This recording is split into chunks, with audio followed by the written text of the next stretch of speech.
आयुर्वेद की दृष्टि में खाना भी खाना है, पानी भी खाना है, हवा भी खाना है, देखना भी खाना है, सुनना भी खाना है और सोचना भी खाना है और आसपास का एनवायरनमेंट भी खाना है। यानी कि बॉडी में कोई भी इनपुट किसी भी रास्ते से आ रहा है, बॉडी के लिए वो सिरे लगना चाहिए, मींस उसको एक दिशा मिलनी चाहिए। जैसे आपके दिमाग में कोई विचार भटक रहा है तो भी आपका खाना हजम नहीं होगा। मैं आपको एक एग्जांपल देता हूं। कुछ साल पहले विदेश में एक रिसर्च हुई, कुछ नस्ल की बिल्लियां लेकर उनको अलग अलग तरह के खाने खिलाए, उनको चूहे खिलाए, उनको नॉनवेज खिलाया, उनको पनीर खिलाया, उनको सैंडविच खिलाए, ब्रेड खिलाया और रिसर्च करा तो एवरेज निकला कि बिल्ली का खाना लगभग 2.5 घंटे के एवरेज टाइम में पेट से बाहर आ जाता है, मलाशय में आके इकट्ठा हो जाता है। यानी कि पेट खाली हो जाता है बिल्ली का, 2.5 घंटे में खाना हजम हो जाता है बिल्ली का। अब अगले दिन सेम टाइम पे सेम बिल्लियों को सेम खाना खिलाया गया और जब वो खाना खा रही थी और खाना खत्म होने में आधा मिनट बचा था, हर कमरे में एक एक कुत्ते को लेके आया गया, लेकिन कुत्ते ने बिल्ली को पकड़ा नहीं, कुत्ते ने बिल्ली को काटा नहीं, कुत्ते ने बिल्ली को छुआ नहीं, क्योंकि गार्ड ने कुत्ते को पकड़ रखा था। लेकिन कुत्ता बिल्ली को देख के भौंका, एक बार भौंका, कई बार भौंका और बिल्ली डरी भी। अब 1 मिनट बाद कुत्ते को उस कमरे के चक्कर चुक्कर लगवा के ले गए।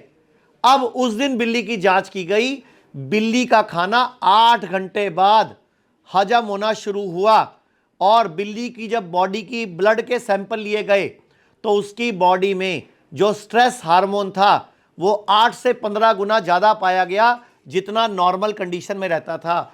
यानी कि किसी भी तरह का स्ट्रेस, एंजाइटी, मूड खराब, गुस्सा हमारा खाना हजम नहीं होने देता और आपको बीमारी आती है। और लेकिन आप क्या करते हो, बच्चा बोलता है मम्मी आज खाना नहीं खाना, मूड ठीक नहीं है, आप बोलते नहीं थोड़ा सा खा ले, वो बोलता नहीं मम्मा मुझे नहीं खाना, अरे मेरी कसम लगे खा ले, वो बोलता मुझे नहीं खाना और आप मुंह में ठूस देते हो, तो उस दिन खाया गया खाना जहर बनता है। ऐसे ही मियाँ बीवी एक दूसरे के साथ कर रहे हैं, बच्चे और माँ बाप एक दूसरे के साथ कर रहे हैं, अरे आज ना स्ट्रेस बहुत है पिज़्ज़ा मंगाओ, आज ना स्ट्रेस बहुत है मेरा चॉकलेट खाने का मन है। एक तो हमारे अंग्रेजों ने हमारे दिमाग में कचरा डाल दिया, स्ट्रेस आए तो डार्क चॉकलेट खाओ, तुम्हारा दिमाग खाओ, तुम्हारा सिर खा जाओ। तो भैया उल्टी चीज सिखाएंगे तो बेड़ा गर्क की होगा। आयुर्वेद ने साफ बोला सर्वे रोगा अपि मंदग्नि ही, यानी कि अजीर्णे कुपित मल संचते, अजीर्ण हो जाता है, इनडाइजेशन यानी कि अपच, कुपित मल संचते यानी कि मल कुपित होकर संचय हो जाता है। मान लो किसी के ब्रेस्ट में गांठ है, वो बोल रहा है ब्रेस्ट कैंसर, आयुर्वेद कह रहा है ब्रेस्ट में कुपित मल संचय। किसी को प्रोस्टेट में प्रॉब्लम है, वो बोल रहा है प्रोस्टेट कैंसर, हम बोल रहे हैं प्रोस्टेट में कुपित मल संचय। किसी को यूट्रस फाइब्रॉइड है, वो बोल रहा है यूट्रस में गांठ, यूट्रस में कैंसर, हम बोल रहे हैं यूट्रस में कुपित मल संचय। अगर किसी को हार्ट की ब्लॉकेज है, डॉक्टर बोल रहा है स्टंट डलवाओ या बाईपास सर्जरी कराओ, हम बोल रहे हैं कुपित मल संचय।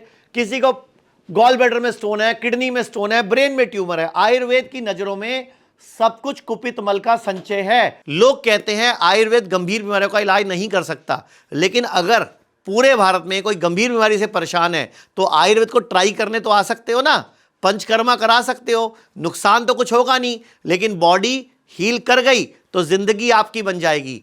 और सभी प्रकार के हेल्थ इंश्योरेंस हमारे 120 सेंटरों पर चलते हैं।